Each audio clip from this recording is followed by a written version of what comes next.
I watched the trailer. I've listened to the songs, and the songs, you know, you look through the comments on YouTube. I don't know if you've had an opportunity to do that. And this, the kind of commentary that's there, it's, you know, this song has so much soul, it's spiritual, the songs are spiritual. And I go back to the trailer, and there's a saying in the trailer, it's a dialogue in the trailer that says, one song can change the world. I want to ask both of you, what's the one song that has changed your world?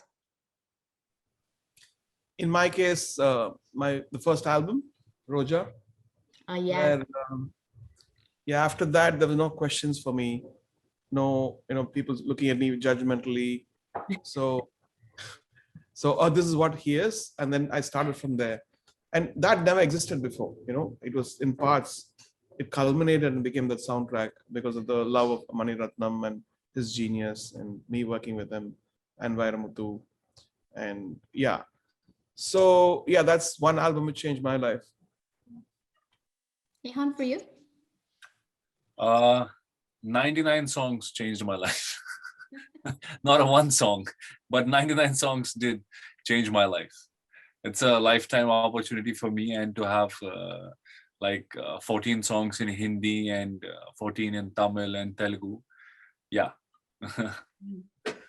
Some of my favorites are Ashika, Teri Nazar. Do you have a particular song? I know you said 14 songs, all of them are very close to you, but do you have a particular song, either one of you, both of you, that you feel particularly close to, either the way that it developed, the way that it's shot, the way that it just sounds to you? Maybe there's a personal connection. Is there one particular one in the album that you're particularly close to? Surprisingly, it keeps changing for me. Okay. Every time I listen to the song, and at one moment it's Sophia, and then after a few weeks it's Teri Nazar and it's Jwalamukhi, and I thought there's something wrong with me. It keeps changing with me, my flavor of taste. And then surprisingly, being very modest right now, the album is trending massively here, and I'm sure worldwide also. And it's not surprising that everyone is kind of liking different songs of the album. I have people tagging me on covers of Sophia and saying like, oh, this is the best song from the album. And then I have people doing covers for Jwalamukhi. I have my friends, my friends are saying, okay, this is the best song. And the others saying, Lullaby. So the whole range of this album is so unique, because it is a story of this character's life, how he starts off as a simple musician to a complex musician.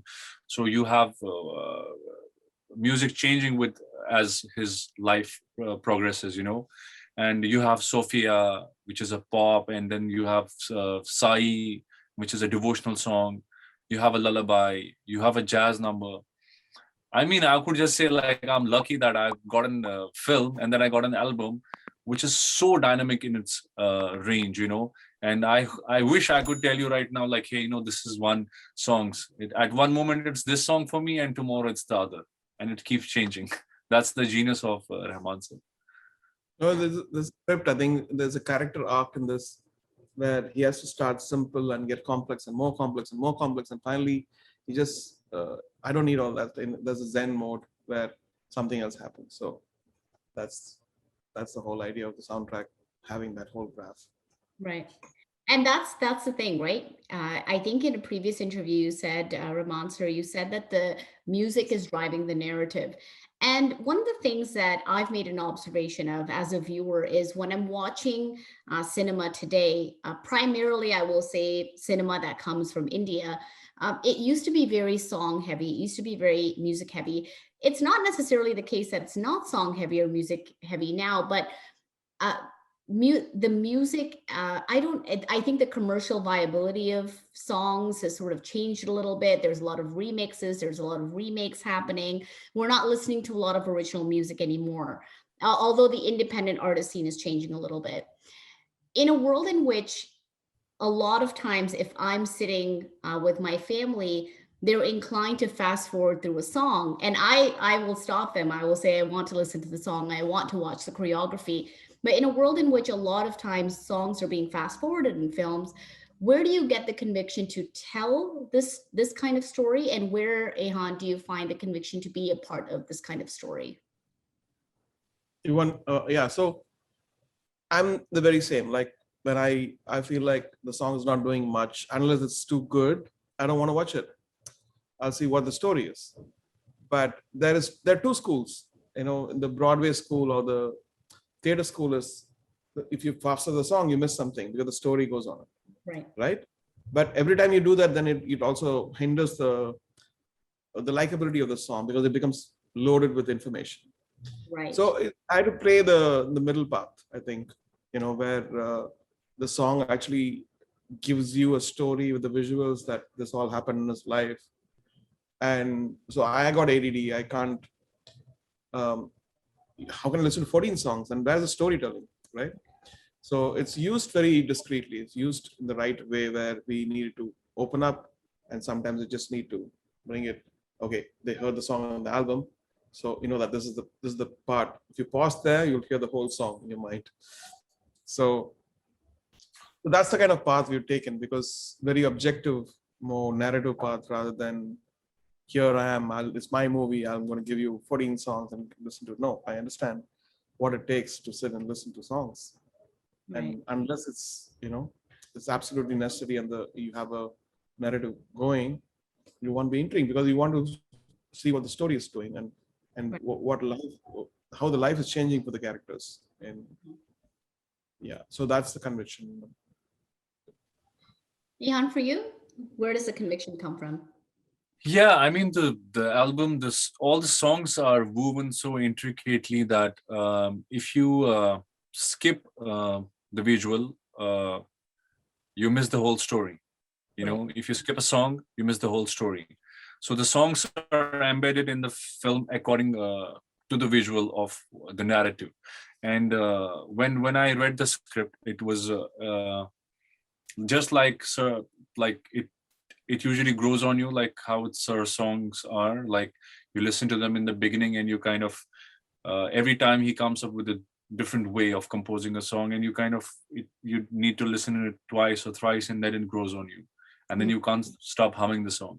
So the same way when I read the character arc of this story, it was the same way for me also as a writer. Also, the way he has written the character was also like you just don't get it, and then somehow it comes to you. Oh, this is it. And the character was also written like that. It was so complex, and the stages he goes through and phases he goes through. So I was really looking forward to, because I don't think that time Sir had completed like a few songs, and then I was really looking forward. Okay, at this stage, what is this? How is it going to be like? Now there's a different. Now he's getting better and better at his craft. So the music kept changing, according to the scenario. And yeah, so yeah, so basically if you skip the visual of the film or the song, you will miss out on the storyline. Hmm. One key piece, one key dialogue that rings in my head when I watch the trailer is, if there's one piece of magic left in this world, and that's music. And I think that even without being a musician myself, because of my love for music in a different form completely, I agree with that. There's something very magical about music. Ehan, you actually took up learning music, learning the piano, I believe, and for an extended period of time. And obviously, Rahman sir, you've been doing music for 20 plus odd years. What is magical about music to both of you? See, in my I was pretty fascinated when Vishwesh put that line, and because if I had written that line, it would have been very strange, very cringy for me. Uh, that music becoming magic is very subjective, you know, because we all have personal experiences. For instance, there was a guy who was supposed to jump in front of a train, and he listened to one of the songs and he stopped. And there was a person who was healing in the, was not well, and that a song healed them. And there was a person who went through mental, illness, and that healed. So there are, I mean, not that it's going to heal everybody's mental illness. At that point of time where they are mentally or spiritually or socially, it depends. Certain times, certain magic happens. You get that coin drop. Oh, this lyric is meant. So sometimes you travel on the road and you see a sign. Oh, that sign was meant for me. God has shown me this. It could be in front of at the back of the auto or a lorry. In India, they put all this, Right. small moral stuff. And music also, in a way, actually, it is true in this case because it's subjective. In for me, when I'm very, very, very tired, I was once very tired and I had to go compose a song. I don't know what to do. So I'm going to compose a song. I have to deliver it tomorrow morning. And then accidentally in my car, this was like 10 years or 12 years back, accidentally there was a Nusrat Fateh Khan, Qawwali, which came and boom, Dam Mast or something, and it just, everything vanished. How did that happen? Like, how did the physical tiredness go away when I heard something of this man's voice, that so then I realized, okay, my God, this power which people keep telling me is not to flatter me, but some of them is true, and yeah, okay, so there is a truth in it. For you, Ehan, why is music magical? Something happened to me recently while in the COVID times. We were all going through anxiety and distress, and I was listening to this lullaby from 99 Songs. And it's a lullaby like from an ode from a mother to a child. And I was listening to this lullaby, and it kind of, by the end of it, I was having an emotional moment. I was rolling down tears through my cheeks. And I went up to my mother and I hugged her. And I told her, thank you for loving me. Thank you for all the unconditional love that you have poured on me. Thank you for raising me. And I think it was all because of that one song. Somehow something struck inside me, and I realized the importance of having a mother.